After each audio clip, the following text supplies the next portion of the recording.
how to behave when the master is angry.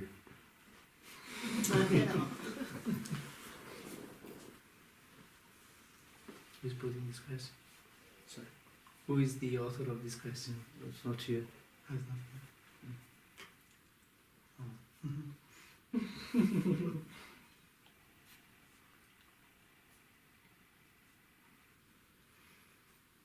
There are people who are scandalized just at the thought that the master may become angry.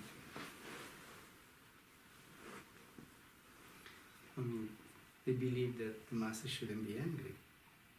Should never become angry.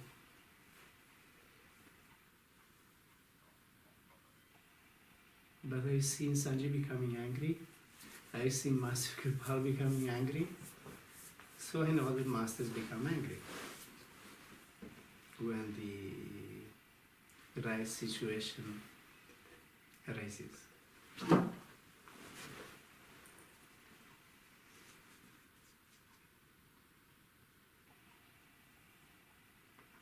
It's a tool that can be used to shake people from their torpor, from their slumber.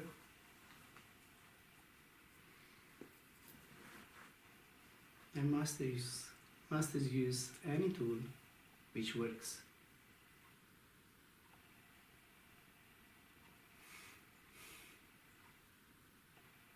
This is valid in the relation between a seeker and a master. Is valid in between the relation of parents with their children.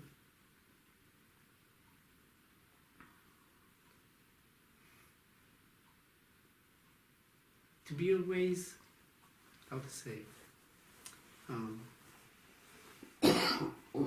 soft, gentle, kind.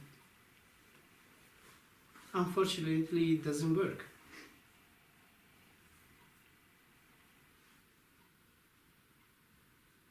If you look at nature, it's not always sunny. Now these days you're very lucky, you have very sunny days, beautiful days. But you know, days before there were quite such storms and floods. So nature is also not always kind and gentle and loving. It also shows its very tough side.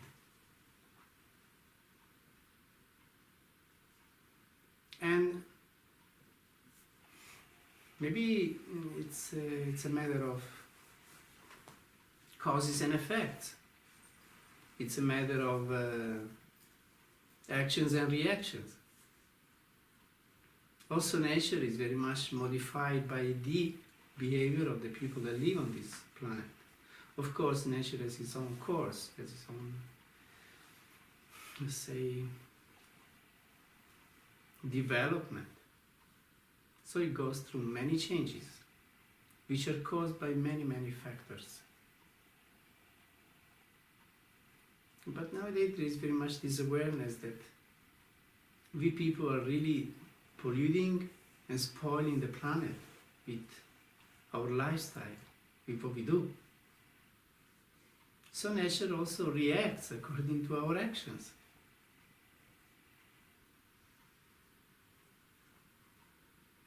And in the relation with the master, it's a bit like this. We want to change. We come on a path because we know that we have many, many faults, many limits. We are imperfect, and we want to improve. And of course, gentle ways do their work, carry their effect. But in certain cases, certain occasions, when we really do not change, when we really get stuck into a certain thought pattern of a certain kind, then gentle ways do not work. Then one needs to be scolded, and maybe scolded very much.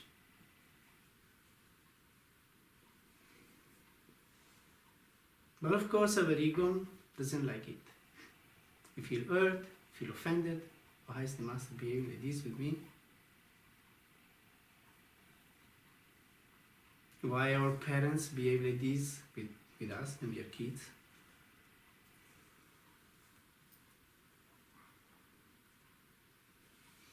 Because of our behavior, that's why.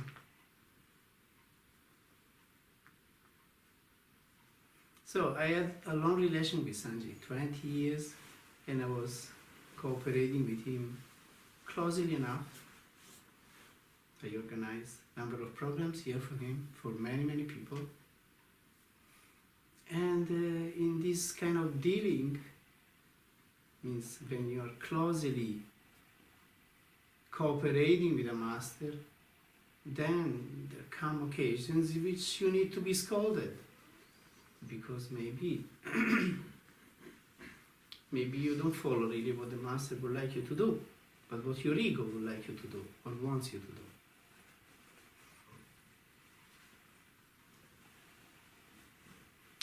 So, I never was, let's say, shaken or offended, and sometimes Sanji scolded me, yes. Because I had this understanding that he knew much better than I did. And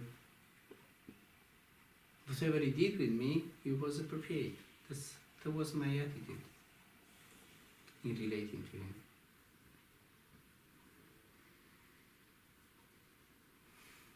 So I took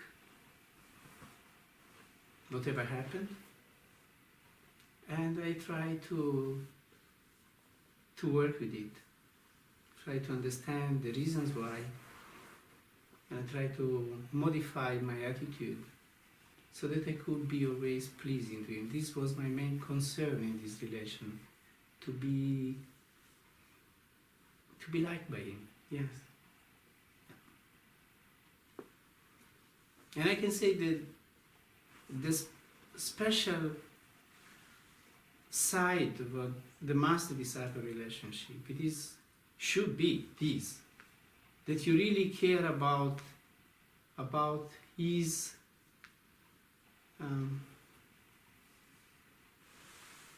liking you, about his being pleased with you. Because that's the only relation I understand that can really change us if we have this attitude, and if we behave like this. Because in the other relations between parents and children, between friends, between partners in life, our ego is very much out there and rules the whole situation. But in the relation with the master, we shouldn't have this ego. We shouldn't allow this side of our person to take over, otherwise the relation is spoiled. And once it is spoiled, it's very difficult to stitch it back again, to settle it back again.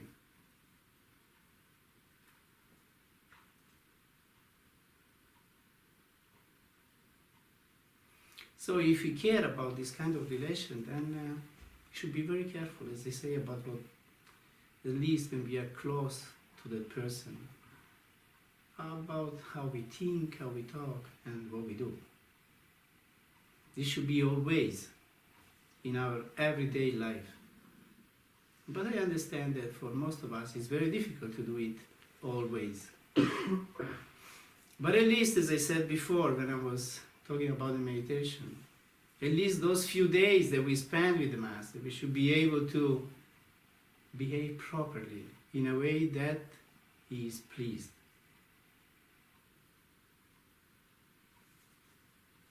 I often saw Sanji to be sad, really.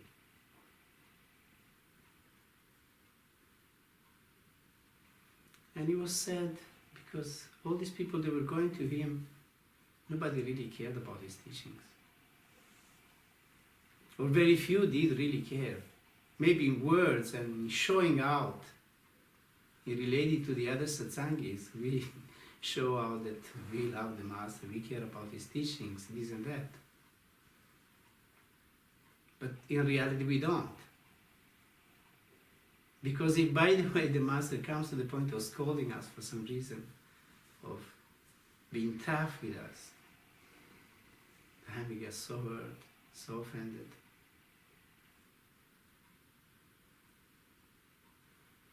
We may leave the path. We might leave the Master and begin criticizing him and talking badly about him.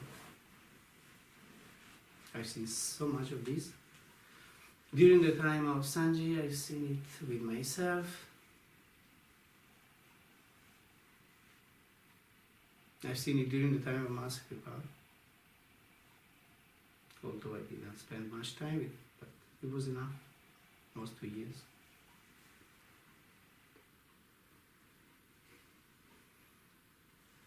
So, how should we behave when the Master is angry at us?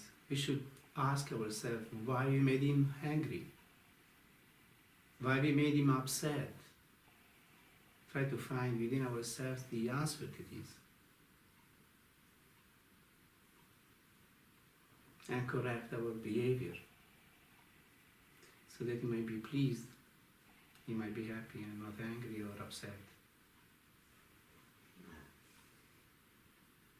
But as I said, Masters use also this tool to shake us from our slumber and from our thought patterns that sometimes need to be changed because we are going the wrong direction.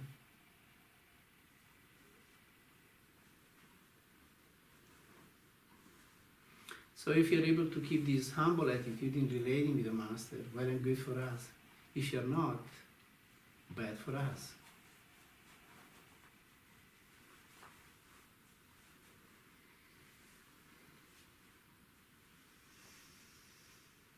Francesco helps me a lot when I work here. Several works he helps me, and sometimes I really scold him very much because it's needed according to what's happening. But he's very humble, really, I must say. He really takes it very well. I would say that he is one of the most humble I have met among satsangis. And he's elder than me.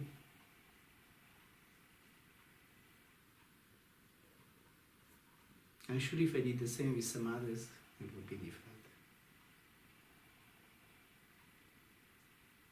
And in these years, after Sanji died, in relating with people, I've seen so many that came here being so devoted, so apparently full of devotion, love, will to cooperate and help. But then very soon became too much for them. They left the path, they left everything, because it was too much for them, too much of a sacrifice.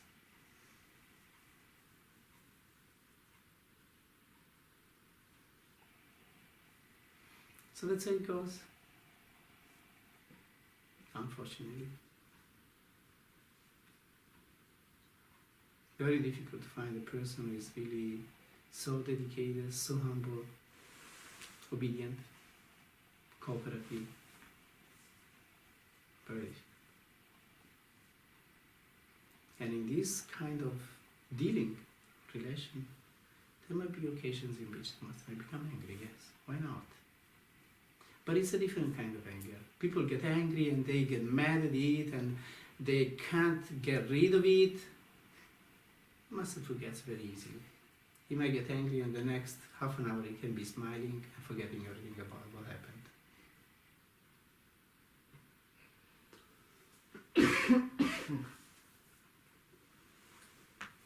We can be anything, but we shouldn't be stuck in that.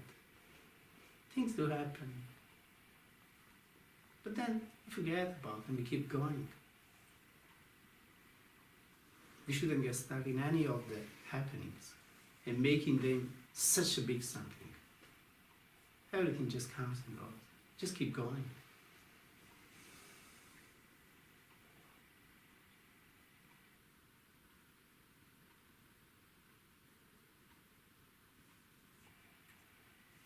So, this is my understanding about this topic. This is my experience about this topic, and this is what I know about it. Next. Another. How to maintain freedom within a human relationship?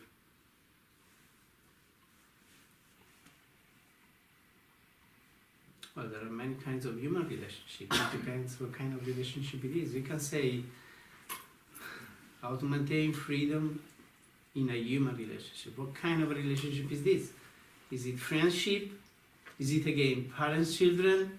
Is it again master-disciple? Is it again partners in life? It depends. In some relationship we can keep freedom.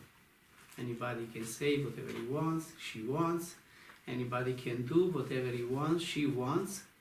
In some others, we cannot do whatever we want. We cannot think whatever we want.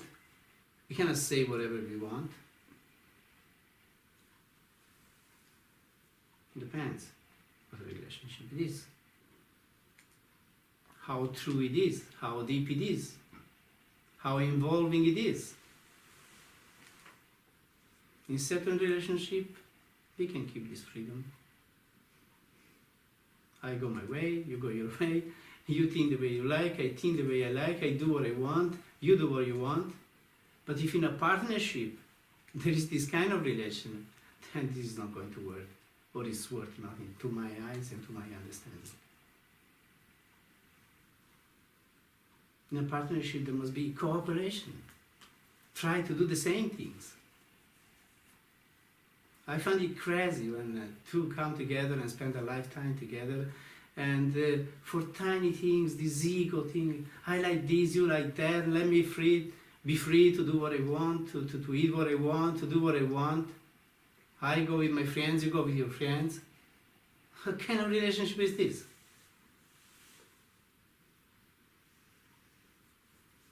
If we decide to spend our life together, there must be a full involvement, an agreement about most of the things. That's why relationships do not work anymore. They break very soon. Because this incredible ego nowadays is there. And nobody wants to sacrifice anything. Neither the wife, nor the husband, neither the man or the woman, whatever. So relations do not work anymore. They start and soon they break. Then another one, then another one.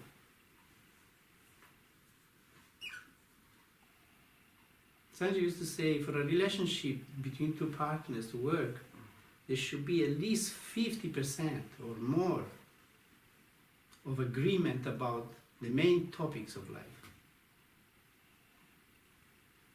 Otherwise it won't work. Following the same path, very important. Going to the same guru, if you go to a guru, is very important. The same diet is very important. Main choices in life,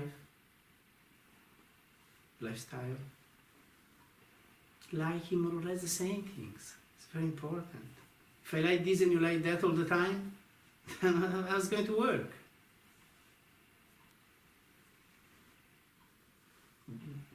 Apart from this, there is also that spirit of sacrifice which is needed. Maybe I don't really like this, but because you like it, I do it. But most of the time it is that you like this, but I don't like it, so I don't do it.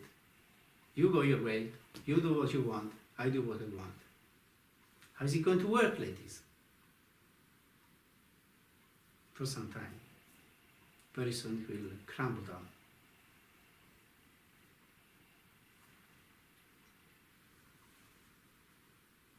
I stayed with my wife for 32 years because we had really the most important things in life which were the same. We had the same path, we had the same guru, we had the same diet. We liked very much the same things.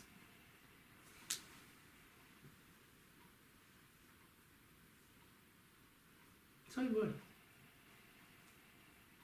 It doesn't mean that we did always the same things. I went to India every year, she didn't go every year because she didn't feel like going. But she never stood on my way because she knew how important it was for me.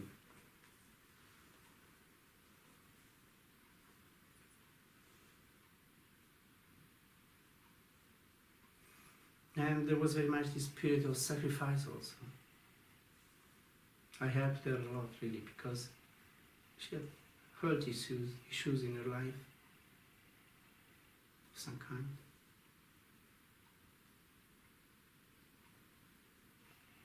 It was my duty and I did it in the end.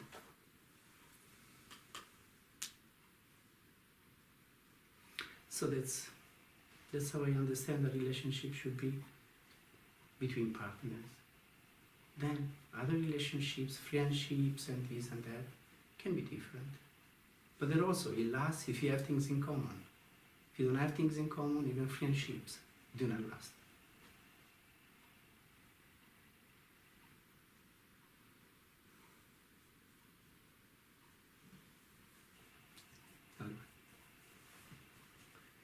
What is intuition and from where it is coming from? Intuition. Yes.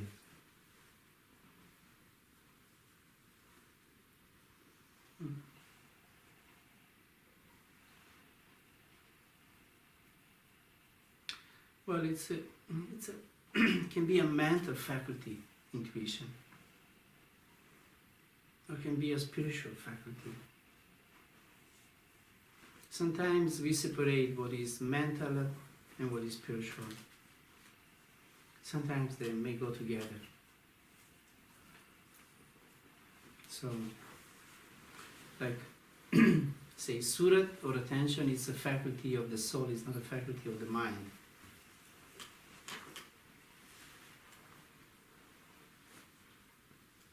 How we recognize this soul element? What is the soul eventually?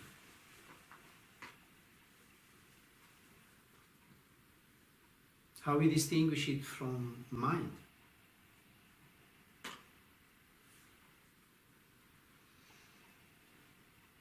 You understand, mind is thought process, is thinking. Thoughts are generated by mind. Mind is thoughts. And let's say, the machine by which this process happens is the brain. Soul or consciousness, they are not bound to the brain function. And they do not stop when the brain stops to exist.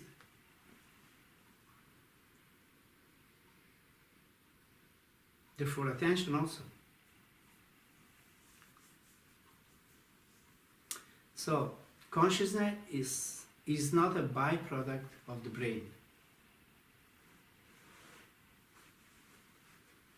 It's a spiritual element. You can call it spirit, you can call it soul, or you can call it consciousness. It's more or less the same thing. Different ways of calling the same thing, of naming the same thing. And these do not die when the physical body and consequently the brain dies.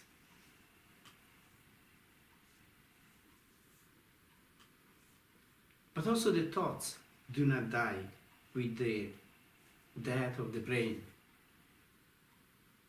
So mind also keeps existing. When we die, we keep thinking. Also in the inner planes, we keep thinking. But it's a different kind of thinking. There are several levels of the mind. There is the ordinary mind by which we relate to the other world, our daily dealings. Then there is, let's say, the intuitive mind, perceptive mind.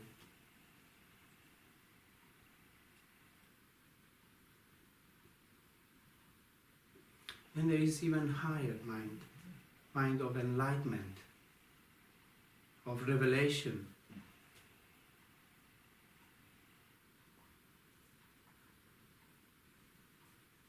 So difficult to distinguish really consciousness and thoughts.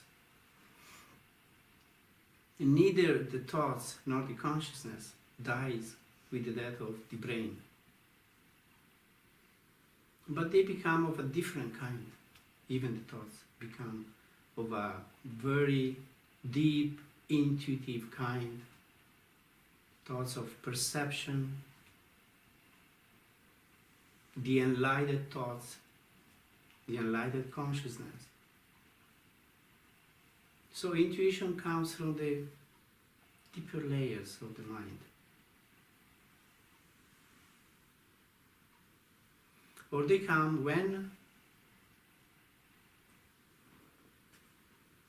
the mind is fully silent. When we are in a deep state of meditation and the mind is very quiet, then intuition comes, like a lightning bolt. And intuitions, we always know that they are true, because they are not created by a thought process. They just come like this. And you never have any doubts when you have a real intuition. It might be true or not true. You know that it is true.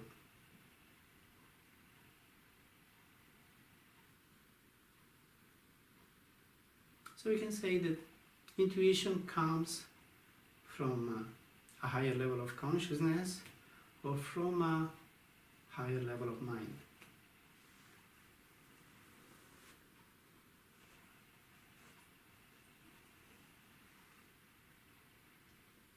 They go very much together.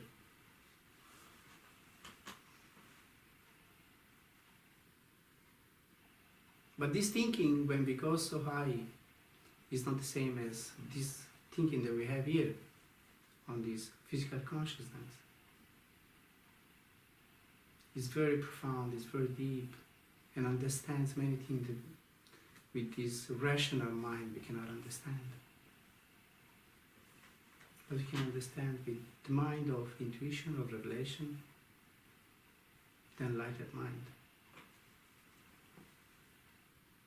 This is my experience about this.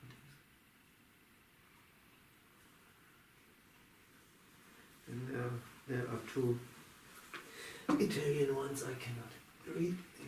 One on this side, one on the other side.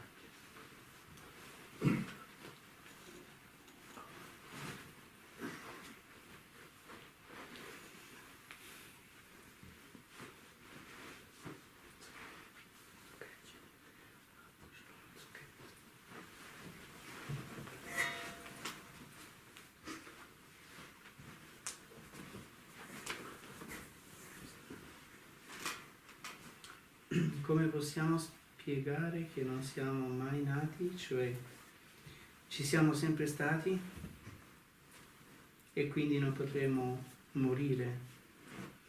How can we explain the fact that we were never born? That means that we always existed, and consequently we can never die.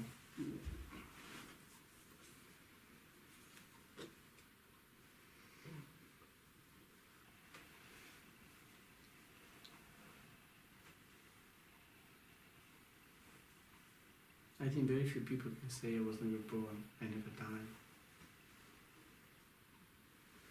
Masters usually say I was never born, I never died. Because they talk from a very high level of consciousness, from a level in which you are identified with the Absolute. When a master says this, he's not talking from his I or ego point of view, but he's talking from his identification with the Absolute. This Absolute was never born and never dies.